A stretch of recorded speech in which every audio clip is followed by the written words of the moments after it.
Hello and welcome back to Economics with Professor Klein. So the first question we really have to start with when we kick off economics is, what is economics? Now that might seem like an odd question. I mean, we don't start mathematics courses with what is math. We don't start English courses with what is English, right?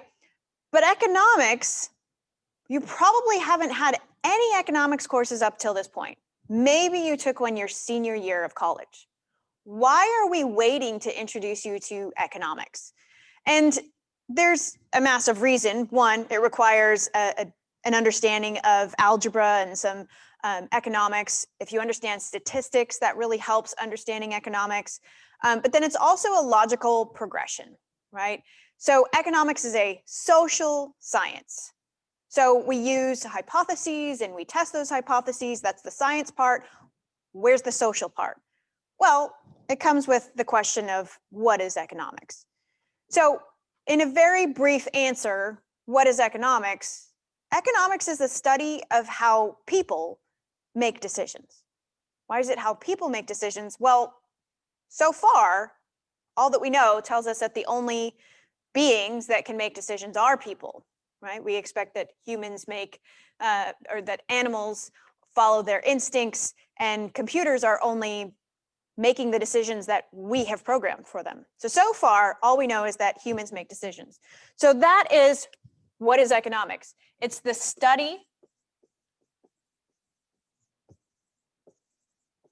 of how people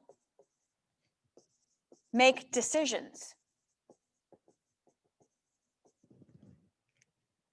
Now, you probably thought, no, it's the study of money. No. I mean, money helps us. Money is basically a way that we can have an understanding of how to measure these decisions, but it's not really a study of money. And it's not really a study of supply and demand, though. Supply and demand comes in and helping us, again, judge decisions. That's really how they help us. But it's the study of how people make decisions. And so we could take it one step further and ask ourselves, why do we make decisions? And we make decisions because we face the all-important definition. We face scarcity.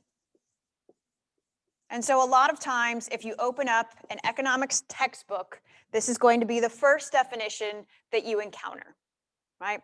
So what is economics? It's the study of how people make decisions. Why do people make decisions? We make decisions because we face scarcity.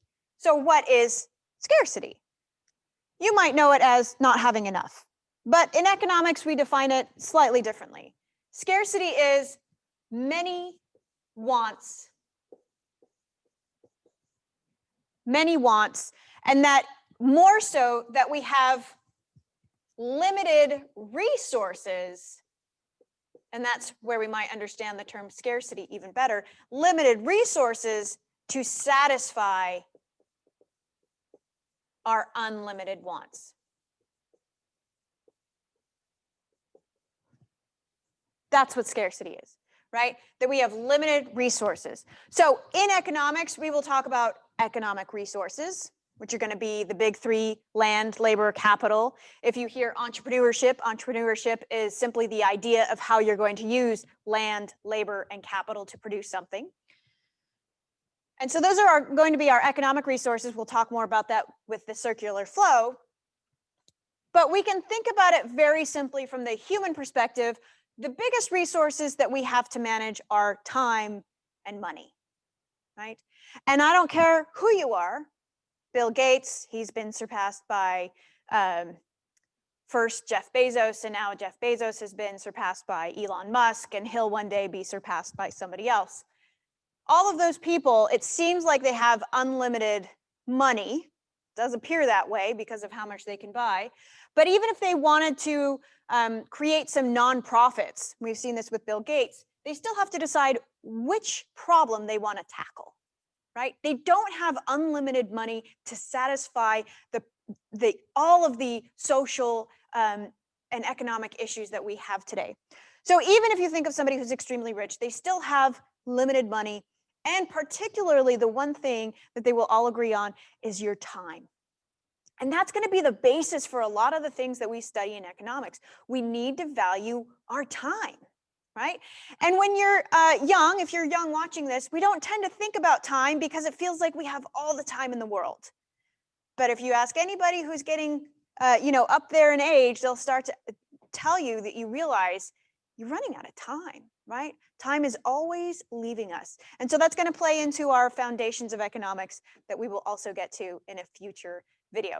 So I hope this helps you understand that economics is much larger than what we're thinking of.